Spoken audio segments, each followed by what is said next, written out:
If you don't collect rent, you don't have a rental property. You already know how important this is, but what most landlords miss is how much of this process can and should be automated. The rent cycle is the same every month.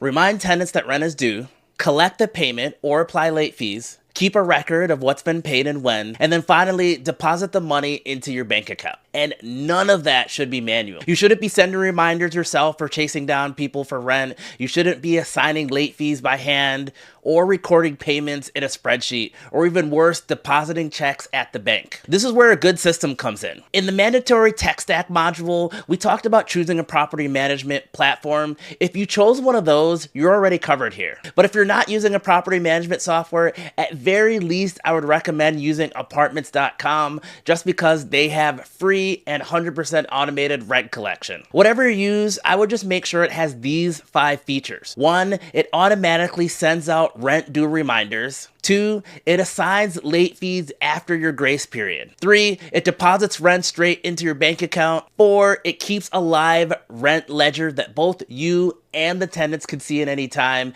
And then 5, it allows multiple roommates to pay on the same unit. I don't recommend using Zelle, Venmo, Cash App, or anything like that. They're fine for one-off transactions like move-in fees, but they still leave too much manual work for real record keeping. A question people always ask me is, what do you do when your tenants are hesitant to use a new payment system? So here's what's worked for me. Number 1, sending direct sign-up links via text and email, and do it multiple times if needed. Offering a one-time incentive like a $25 gift card or rent discount. And then finally, being available, usually via phone, to troubleshoot any setup issue. But once your tenants are on board, you'll see more on-time payments. And when somebody pays late, the system will automatically collect a late fee that you probably wouldn't have collected otherwise, at least if you're like me. If you have questions about setting up rent collection in your system, post them in the comments and I'll do my best to get you running. All right, I'll see you in the next one.